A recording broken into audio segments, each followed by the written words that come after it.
And then there's the urgency issue. The misconception that these changes are small. What does it matter? A degree or so, we go outside, we'll see, I experienced coming from Melbourne, a significant temperature change today.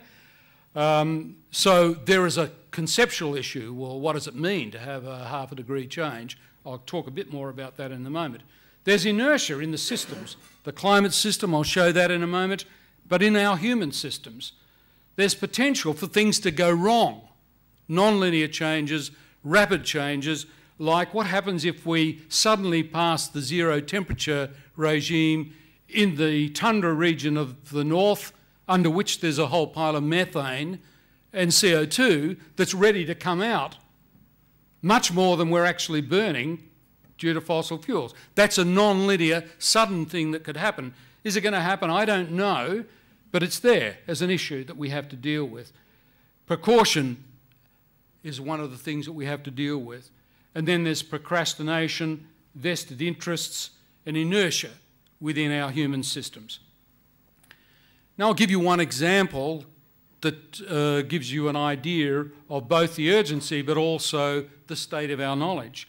When the IPCC reported on the physical science in February 2007, they showed the black dots on this diagram. And they said that it looked like the ice sheet over the Arctic would disappear around about 2050 in the summertime. And they thought, this is not too good. We don't really necessarily want this to happen. Only a few months later, of course, we had the summer of 2007, and the ice area extent dropped by 20% in 1 year. And I can tell you as a scientist, that scared the hell out of people, because it made them go back and think, well, we don't know everything. This might be a non-linear system, and we're perturbing it, and we don't know what's going to happen. And of course, the following year, last year, which I haven't plotted on here, unfortunately, the good news is that it didn't get worse. It didn't go down another 20%, but it didn't get any better, didn't come back. And so most of the scientists now, and we're talking of only a couple of years after this report, are saying that we're likely to lose that ice sheet in between 5 and 15 years. This is only 2 years from when they were saying about 40 years.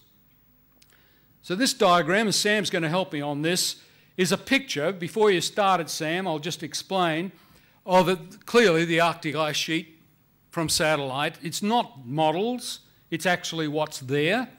The very white snow and ice is ice that's over 5 years old, and then the slightly more bluish white is younger and younger ice until we finish up in the deep blue as in the oceans. And this diagram is for September 1979, and we'll run this video, and you can see what's happened to this ice sheet. Okay.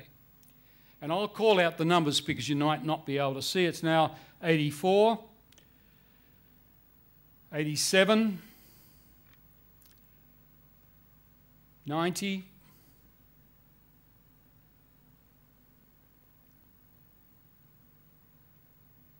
97. This is the seasonal pulsing of the ice sheet. It gets bigger and smaller every year. 2005, 2006, 2007. There is no old ice left in this ice sheet. So while the aerial extent has been decreasing by about 3% per decade, and we all got excited about the fact that it decreased by 20% in 1 year, the thickness of this ice has changed dramatically, and thereby this is the reason why these scientists, the cryoscientists now think that this is a much more vulnerable ice sheet than we thought. Thanks, Sam. So then there are equity issues. If I went around this room and I asked each of you, how will you be impacted by climate change? No two people will be affected the same way, but it's also true that no two nations in the world will be affected the same way. If I ask you then, how much have you caused this so far, the 0.7 degree change? Well, no two people will be the same. Some will be more to blame than others, but the same applies to nations. Some nations have contributed much more to this than others.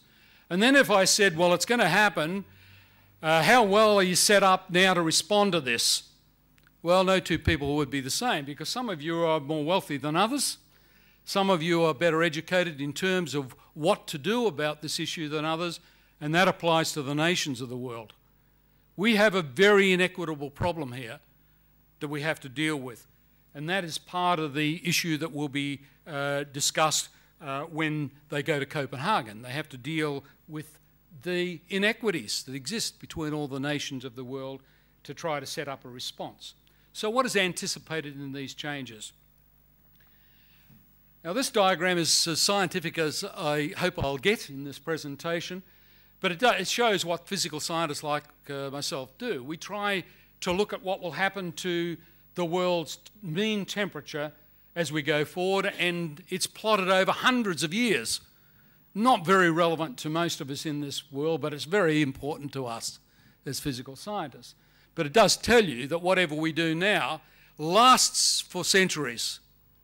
That's the inertia of the climate system. We can't do anything about it, sorry. That's the way it is. What it shows here is the temperature change, the orange line. If, and you go to the words up the top, if we peak our emissions, that is the world, in 2015, 6 years from now, think about that. Think about China, think about Australia for that matter. Are we going to peak our emissions globally by 2015? Well, we hope we do, because this diagram shows that our best estimate is that that will warm the planet by 2 degrees. But it also shows the uncertainties, quite large. It could be over 2.5 degrees or 1.5 degrees. That's some of the uncertainty that I mentioned before. The 2 degrees is important because, in fact, the European Union about 7 years ago decided that they would put in place 2 degrees as their target, beyond which they didn't want to go, because they had decided on the basis of their scientists that that would be dangerous. And in this country and in many countries around the world, we're following. We're actually looking at a 2-degree change or a 450 part per million change in the gas concentrations as being the target. This diagram tells me that that's risky, because if we go down the pathway of peaking emissions by 2015, we've got at least a 50% chance of exceeding that. That's not a good risk. Now, the issue of small is important because for all of us, we struggle, I think, with this. And to try to explain this, and this diagram is one that I prepared for the Cabinet, for the Senate, last year, when they were establishing the trading system.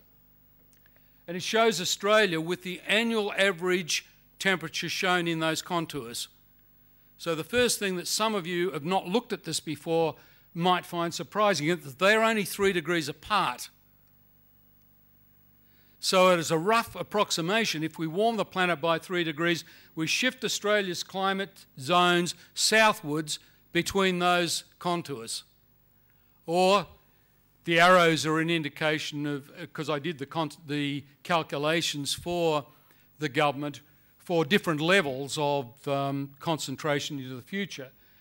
And when I show this to farmers, they understand it straight away. Small is big for them when they see this. These are big changes, they're not small changes. They dramatically change the climate that Australia has.